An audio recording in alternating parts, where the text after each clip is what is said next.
are going to talk about anger.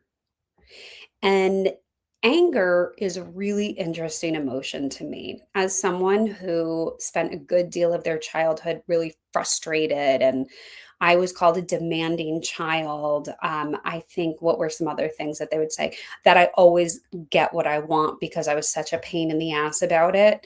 If I didn't get what I want, I'd be angry. I am pretty sure there's pictures of me on every vacation pouting, and I remember being a pain in the ass. I remember getting spanked once because I was such a pain in the ass.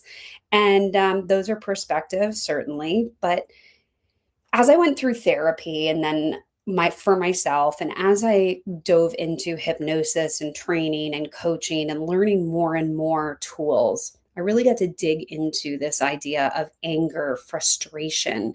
But what I want to talk about today is it as an energy. Now, if you've been with me for a long time on the Inner Cosmos, you can remember way back we did a class on energy levels, and it talks about how we as humans, or you as an individual, if I pull you out of your life and put you in a white box and I took a snapshot of who are you today, I would learn about how your energies distribute across 7 different energy levels, right? That go from what we call the victim state, which just means that you're at the effect of life, right? You're sort of being succumbing to this, and it comes with a lot of guilt and worry and anxiety. And then there's the fighter, which is like anger, resentment, frustration. Then we go up a little bit more and we end up in the rationalizer.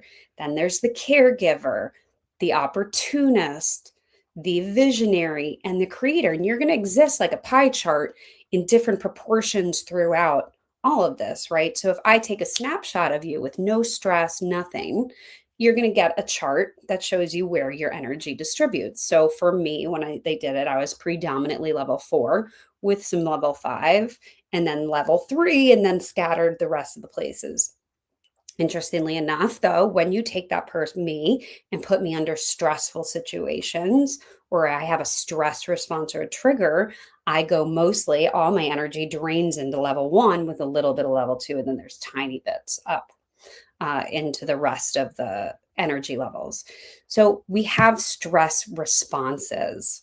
And that's important for us to understand, is that all day, every day, we are going through emotional responses to things that are happening around us, and sometimes things that we don't even give credit to what's happening, right? Like, I don't know if anyone knows that on a full moon they're not sleeping well, and they can go, no, I'm pretty sure it was the full moon, and like that's affecting me. Things affect us, and that's all right. We just want to be able to understand, where is your energy going and how do you shift it? So that's our goal. It's not to never be angry again, because that would be irrational. It would be illogical. It would not be possible. Hi, Brittany. I'm glad you're here too. So, our goal today is to understand and be able to identify, okay, I'm in a triggered state, because most people are not just angry people. It's circumstance, right? It's environmentally driven, it's relationship driven. It's something has happened to put pressure on you to go into a stress state. And 90 something percent of people always go into a stress state of either the victim or the fighter. And that's normal. You are normal to have a response. But what we want to really hedge off is going from the energy of anger, which is internal, right? It's an energy, and the reaction of anger. And they're very different, right? There's one thing to feel angry, and there's another thing to act it out through hitting, words, right?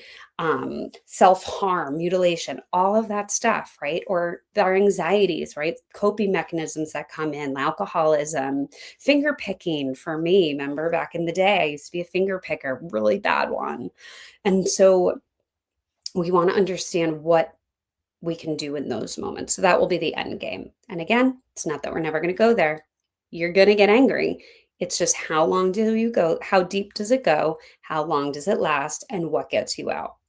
So frustration and anger, when they happen internally, I want you guys to think about for a moment for me, right? If you close your eyes, Maybe there's a person that makes you angry.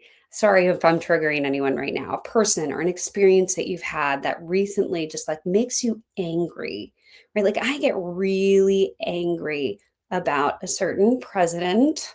Um, and I feel it inside my body, right? Like I'm someone who presents with emotions in the body.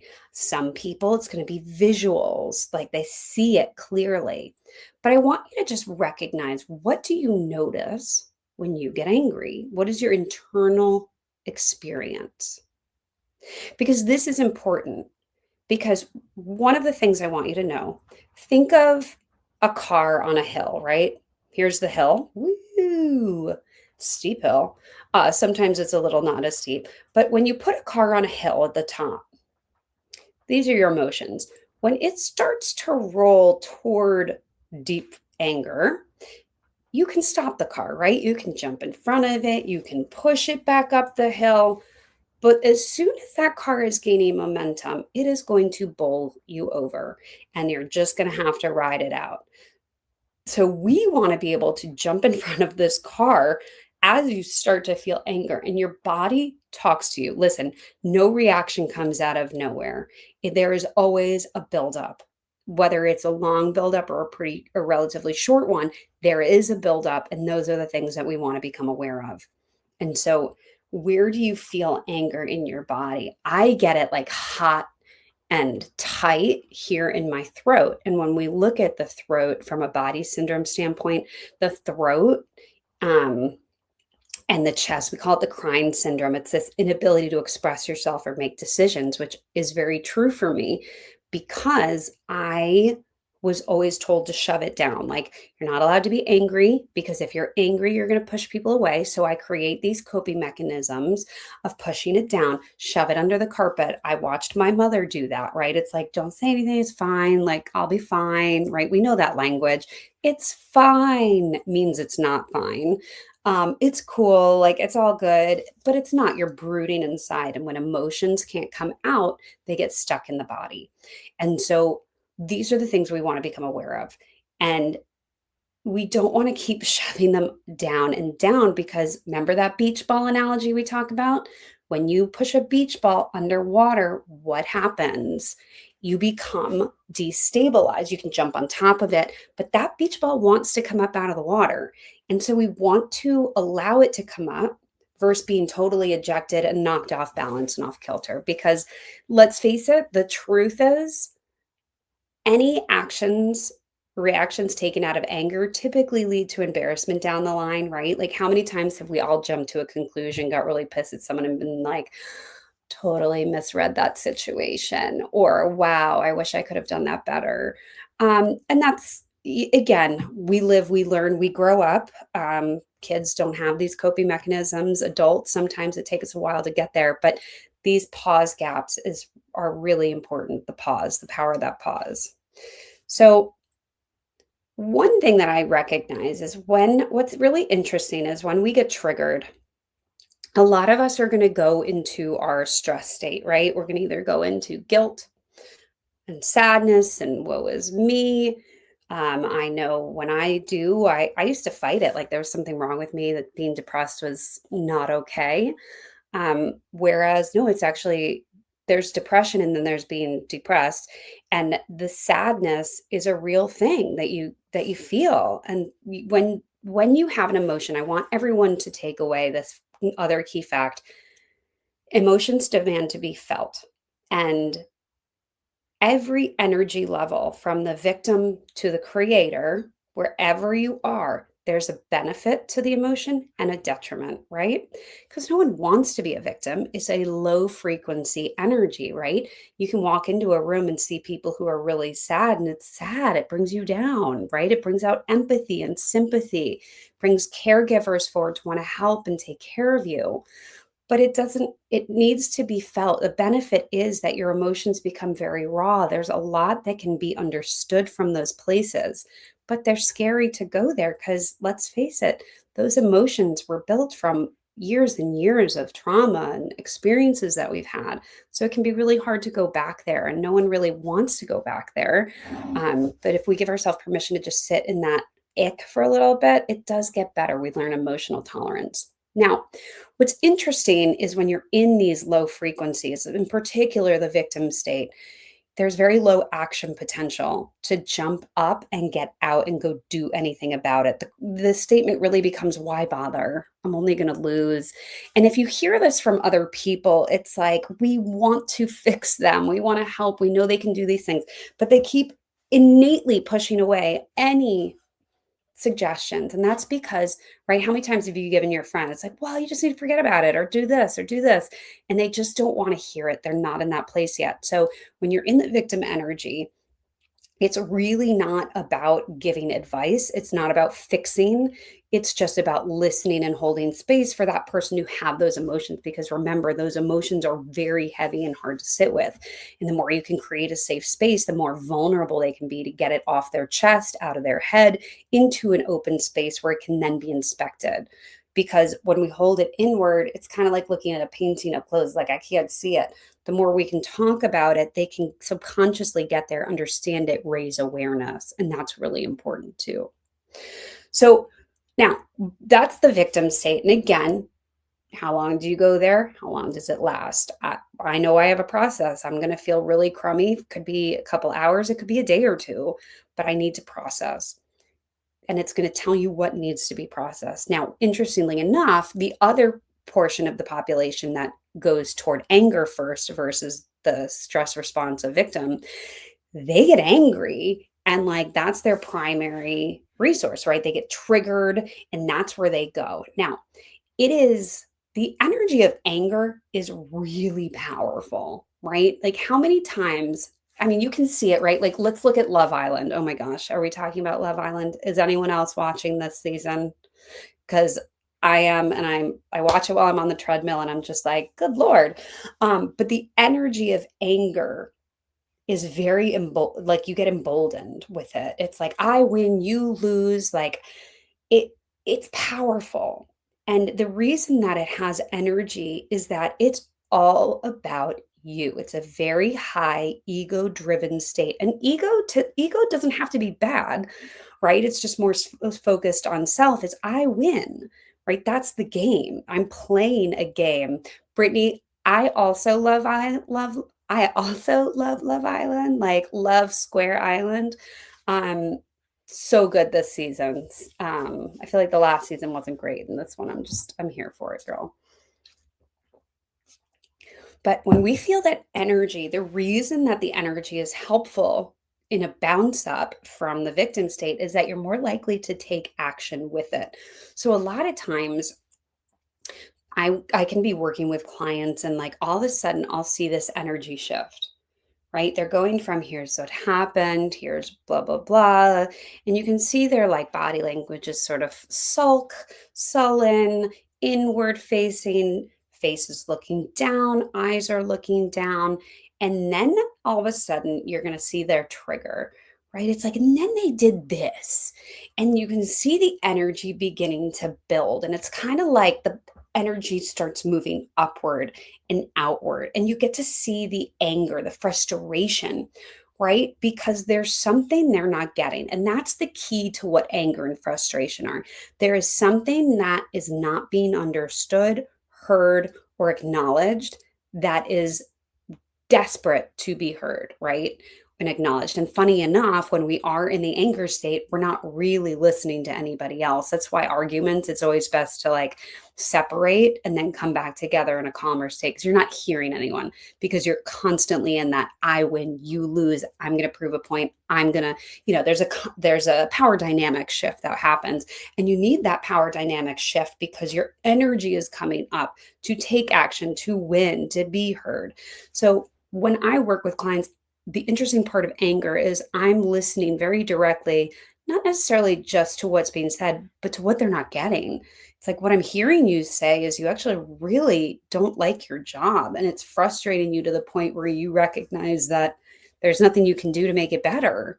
And you're feeling really helpless to that situation and really victimized to it because you don't think you have any other options. And it's like the moment someone can be heard, that's when the anger deflates, right? And again, it's much easier when you have nothing to do with it. But I know if you have kids, or kids, if you have a mom, it's like reading into the context, watching the energy and reading between the lines, that intuitive listening of what I'm hearing you say is. But you can also do this for yourself.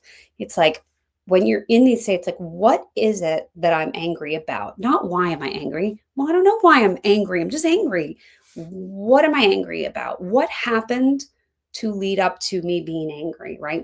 I talk about asking what questions versus why questions all the time. And I think that's an important thing to recognize, that it's a slight different. What happened? What are you angry about versus why are you angry? Well, I'm angry that the bus didn't stop for me. That happened to me the other day. I was waiting for the bus and it like just cruised right by me. Welcome to Philly, SEPTA. Um, but it drove me crazy. I was so pissed off. And then I was like, well, I'm angry because I'm going to be late and I've been waiting here, and that's frustrating. And I want to be on time, right? So it's tapping my core values, and it's tapping a belief system that buses should stop all the time, and it's challenging that. And what do I want? I want the bus to stop. I want to be on time. Underneath it all, it was that I wanted to be on time, and now I wasn't going to be, and I had to, in that moment, I could either choose to be frustrated, or I can begin to rationalize, right? The bus didn't stop, and that's okay, but what do I need to do to get there, right? Now I have to go into solution finding mode. So anger and frustration, again, it's a hot energy, but I'm wondering, if what would it be like? And this is where we want you to just sort of sit with this for a minute. What would it be like if you took your anger and could use it in a constructive and empowering way? What would you do? What would that look like? Right? Sit with that for a sec. If you could, in these moments that you're angry, harness it into a confidence, harness it into a, I'm allowed to know what I want, I'm allowed to know what I feel, and I can clarify that. And then I can move forward, right? We're not at that step yet. But the next step would be, then I can move forward in communicating that clearly, right? But sit in that anger. When I did this exercise, I got to tell you, I felt like the fucking queen of the world. I felt like I closed my eyes and I just felt regal. Like I felt really powerful, like I could be a queen of dragons if I wanted to. And that's a really interesting feeling, because I try to be humble pie. And so to be able to envision this part of me, that the anger can get me up to this place of power, but then I can choose to lead with grace, was such a better stepping stone than the victim me that was feeling like the world was against me and this was all my fault.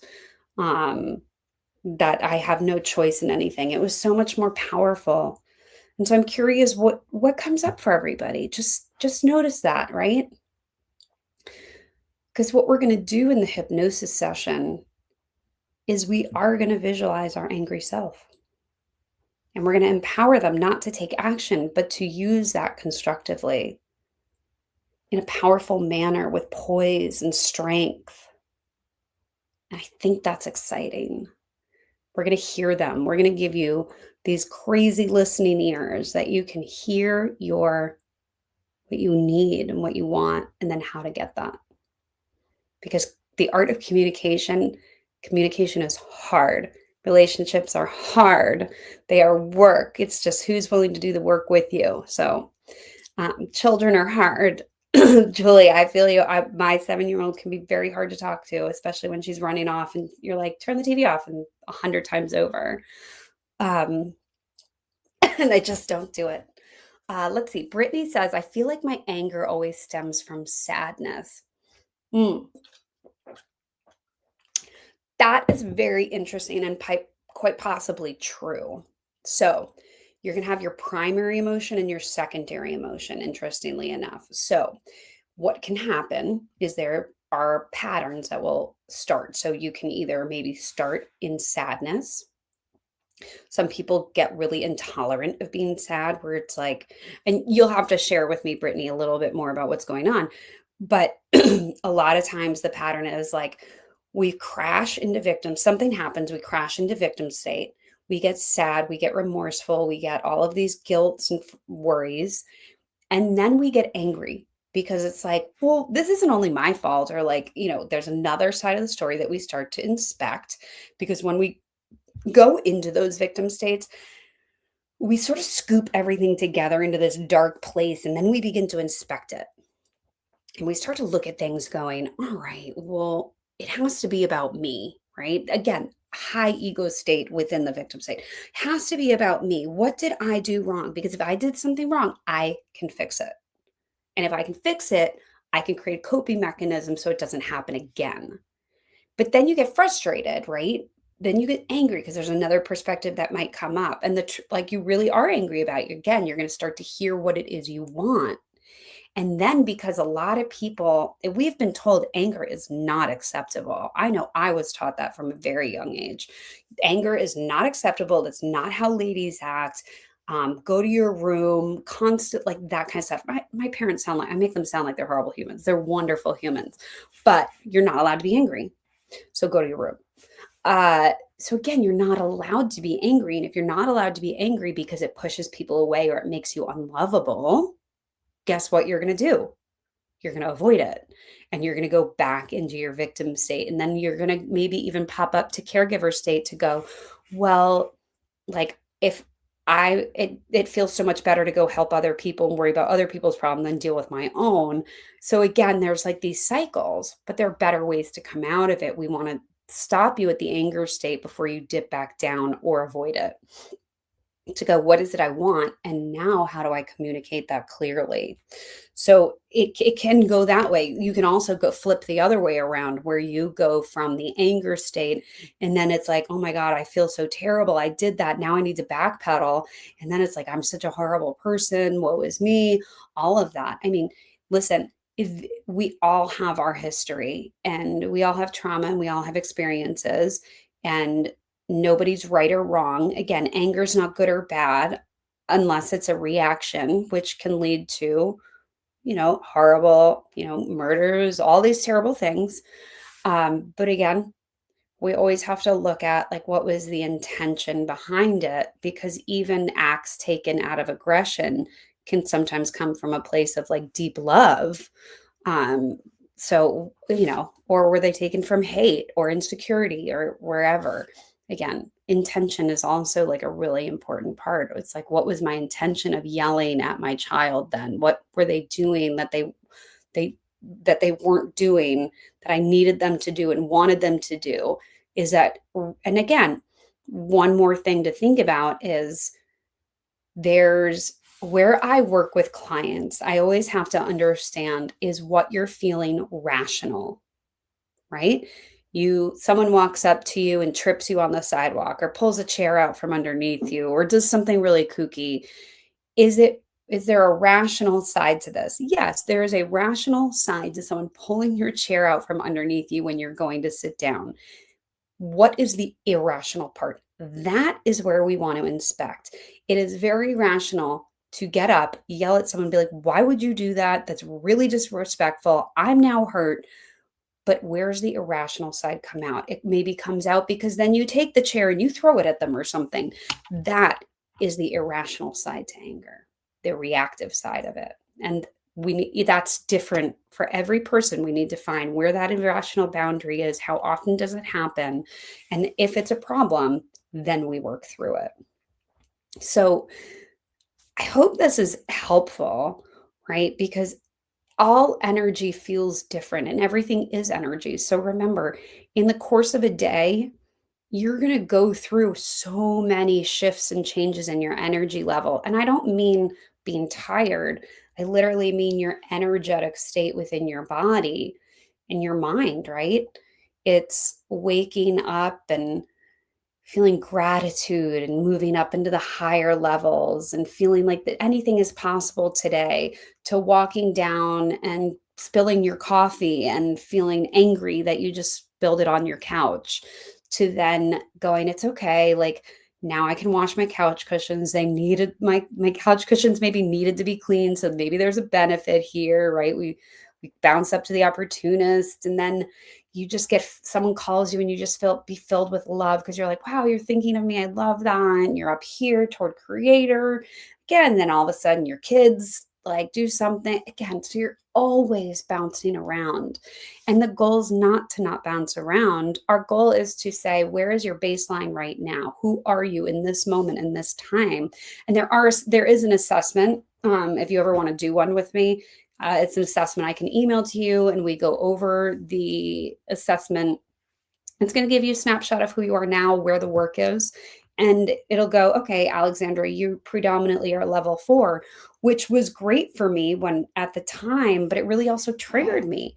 I love being a caregiver. It's what I do for my job. It's what I do as a mom.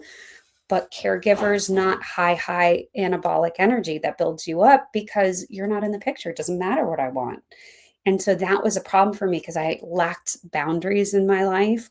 I lacked the ability to say no and to take care of me. I lacked the ability to confront people and have honest and open conversations about how I was feeling because I thought everyone was going to leave me. And that's important to recognize too. So we want to just keep having patience with ourselves. We want to be aware of what's happening so that we can shift it as well. And that's the goal, is just be like, I'm here, I'm here, I'm here. And if anyone wants these worksheets or like descriptions, I'm happy to share those along. You can always go back to the Great Awakener. I think it was class like 7 or 8 from the original series. So really good stuff in there. Definitely good for a refresher. And if you want to do the assessment with me, just let me know. Comes with like a debrief with me. We get to know each other, talk about your energy frequency, talk about your goals, not what other people want for you. Okay, I'm going to pause here because this is where we want to shift into doing the hypnosis portion. And I am going to kill one of these lights here because it is excessively bright right now. Any questions?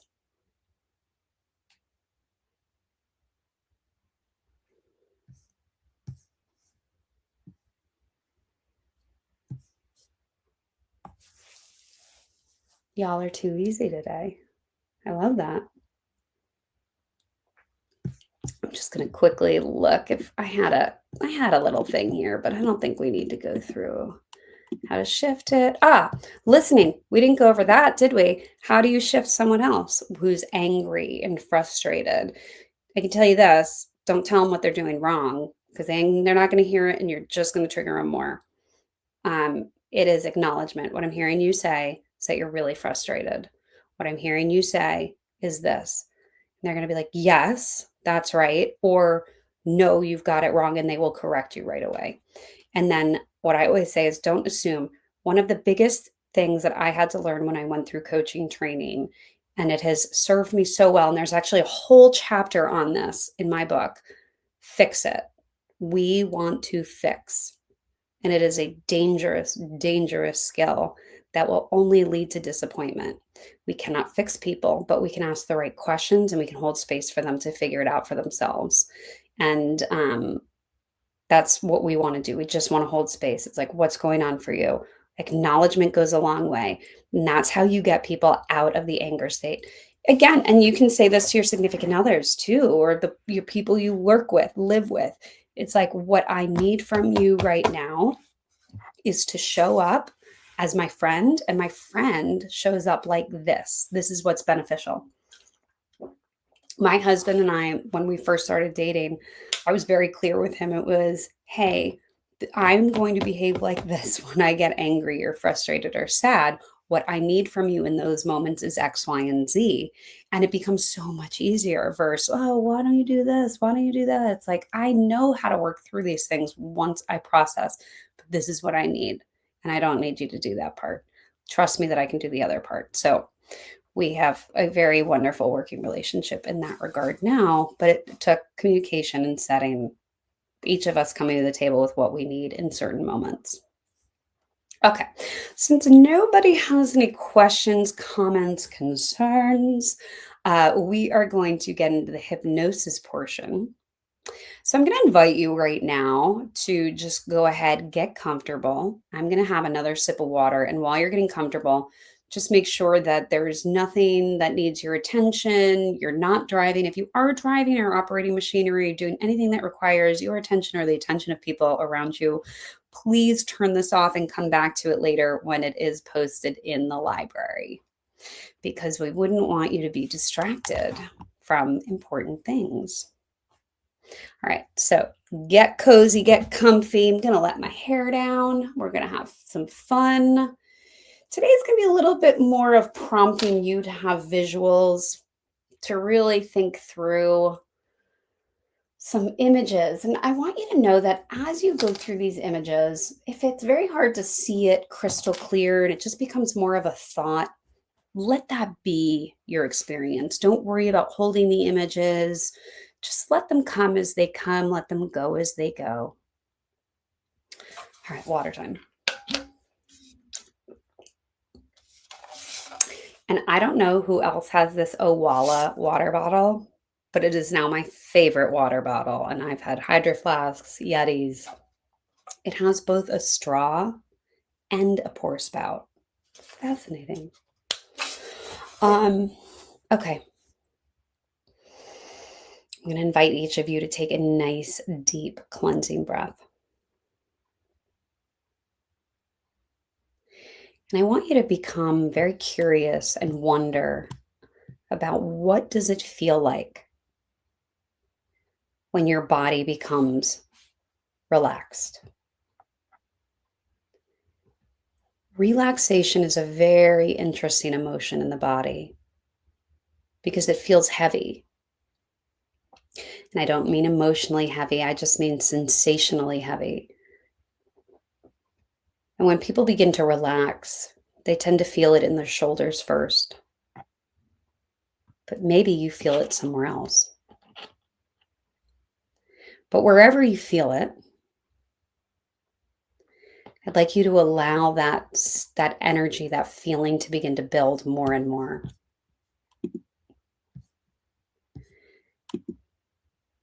I'd like you to begin to feel it move through you, as if allowing relaxation can begin to draw you deeper down, that it can allow your arms to feel heavy, that can feel your shoulders dropping,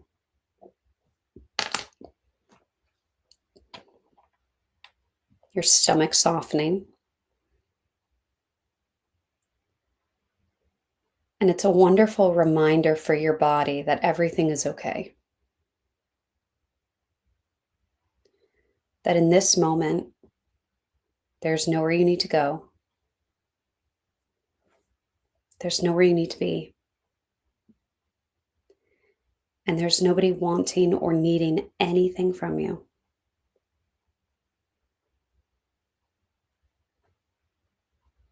And that's a wonderful gift to receive. And so I'd like you to enjoy and luxuriate in this moment right now. And to luxuriate in it is to imagine all the space around you, all this energy with the permission to just be.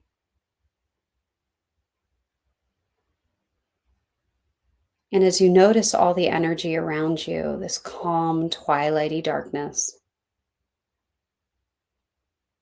maybe you can also sense light or warmth.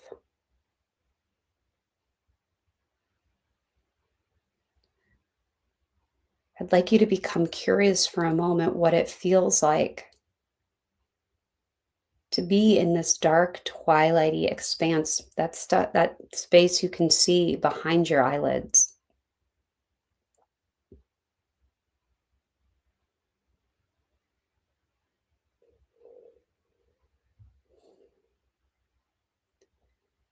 What does it feel like to push everything else out of the mind? To know if it comes up, you can just allow it to, but that here in this space, in this moment, all of the energy can feel very relaxing and welcome. You work hard to take this energy, you've earned it, to accept it, to welcome it in and welcome it into the shoulders.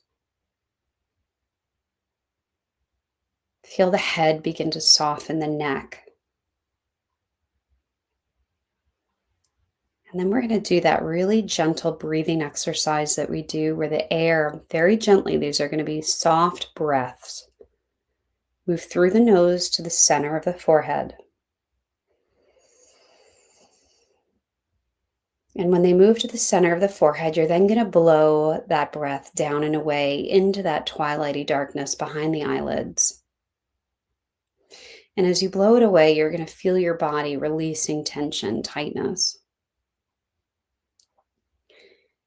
And you're going to repeat that until it feels uncomfortable to even think about taking a breath because your breath is so tired, your body is just so relaxed. And you begin to drift deeper and deeper into this state of calm. Because this state of calm is where you'd like to be. And wouldn't it be nice to relax deeper and deeper into this state of calm?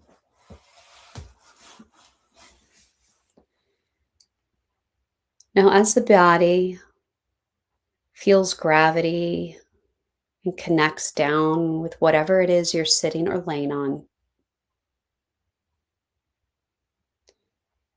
I'd like you to imagine that we could open your mind. Maybe there's a door in the back of your head, or maybe there's a zipper that goes from the crown of your forehead down your back.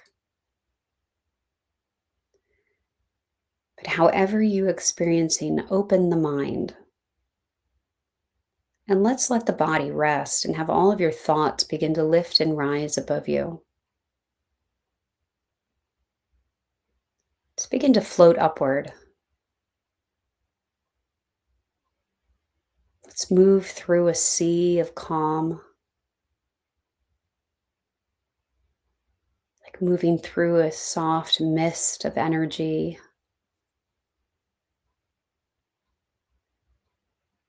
Let it move up as if you were floating up into the sky, into the clouds, into lightness and softness.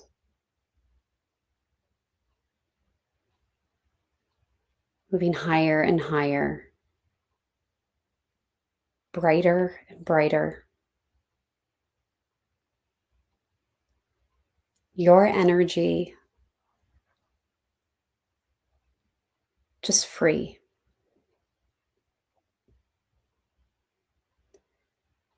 Now I'd like you to imagine that as you begin to float up into the clouds, you see a beautiful white platform, and it twinkles. It's almost like walking on that concrete that has little specks of sparkles in it. It's like all these stars have been taken out of the sky and just sprinkled onto this platform. And the platform glistens. And I wonder what it would feel like to step onto this platform and to feel your feet flat on the ground. They're like little energy crystals that could move through your legs.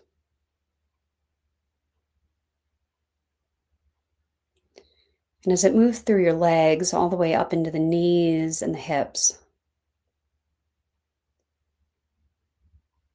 your legs begin to feel more grounded and strong, confident. You feel yourself firmly planted in this moment. You feel the energy continue to move up as if it were making its way through the top of your head and also out through the tips of your fingers. You could visualize for me your hands opening up as if they were welcoming in a hug out to your side, energy flowing. And it's here into this space, into this calmness, this softness that I'd like you to visualize and or imagine your anger. Maybe it comes to you as a person. Maybe it's your inner child. Maybe it's just a rogue object. But the energy of frustration and anger, that part of us that lives deep inside, comes forward.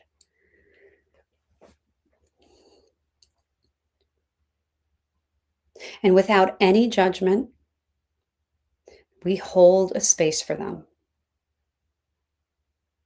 Our hands out like we are holding a hug, holding space for them to be.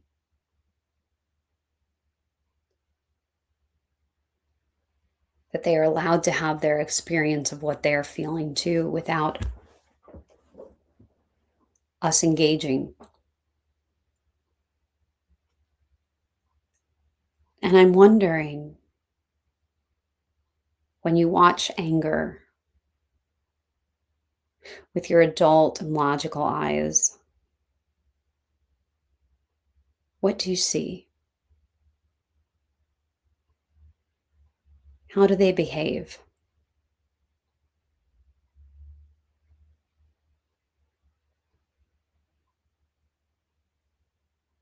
What do they need? Take a moment to observe them.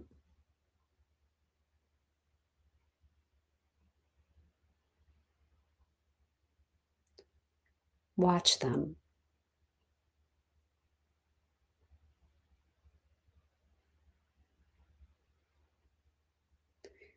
There is, in fact, something they need and want. And I'm wondering, with these listening ears that you have, the ability to observe and hear and listen, if you know what it is.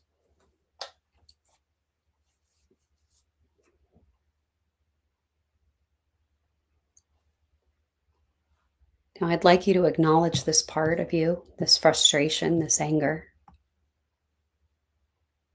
Let them know that you're here now.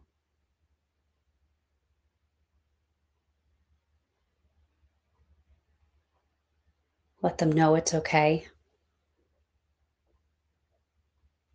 Let them know it's reasonable, that what they've wanted and needed is important.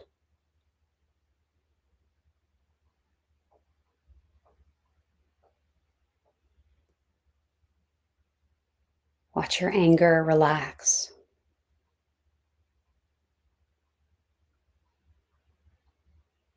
Watch them feel heard and loved.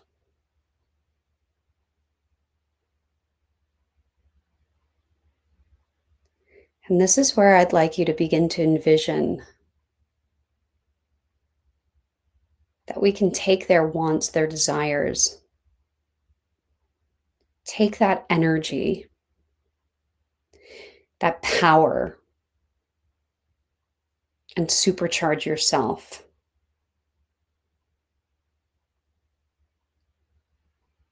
I'd like you to feel energy move through you of someone who is capable.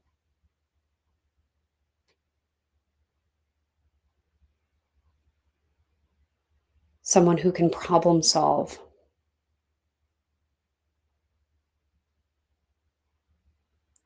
Someone who's curious and can figure things out.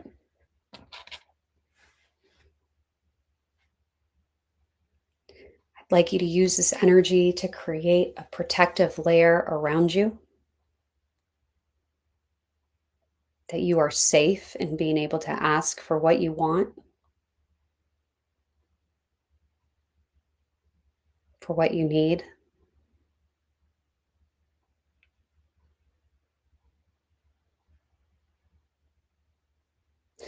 And I'd like you to remember those trust falls where you would be standing and you would just lean back and everyone would catch you. I'd like you to know that your energy, your confidence, your support, your love, whatever your energy is, all of it is there behind you, ready to support you. Imagine falling backwards into it and letting it lift you up as if you are going into this magical cocoon state to be shifted,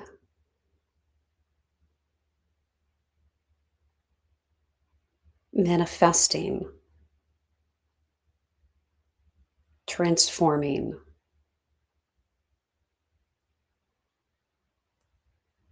empowered to communicate clearly.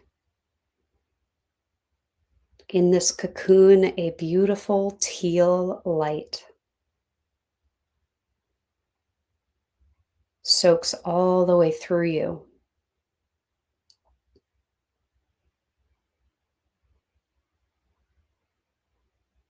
It glows around you.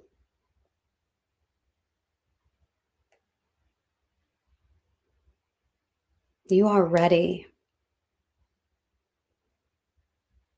And you can move forward with your anger, your frustration. You can see things in a new way now. Not to be responded to, but to be listened and heard. To feel empowered.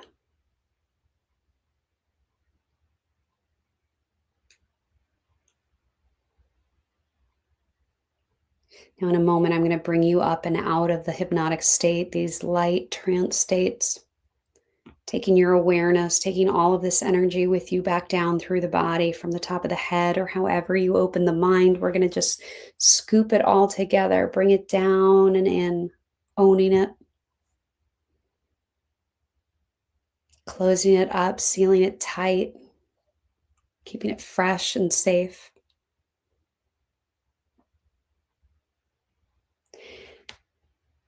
We're going to go back to just slowly taking deeper and deeper breaths as we count from 0 to 1, 2 to 3, 3 to 4, and then 5, allowing your eyes to open, coming back into the room. I'm really appreciative and grateful that you guys, week over week, allow me to be part of this process. I hope that you are able to have a new perspective on anger and frustration and can see it as an opportunity to grow and shift and manifest, that it gives you a clue into what it is you want that maybe you're not getting, and then to be able to use your logical mind to figure out how can I get that in a new way. So before everyone jumps off, I want you to just think about for yourself what your takeaway is.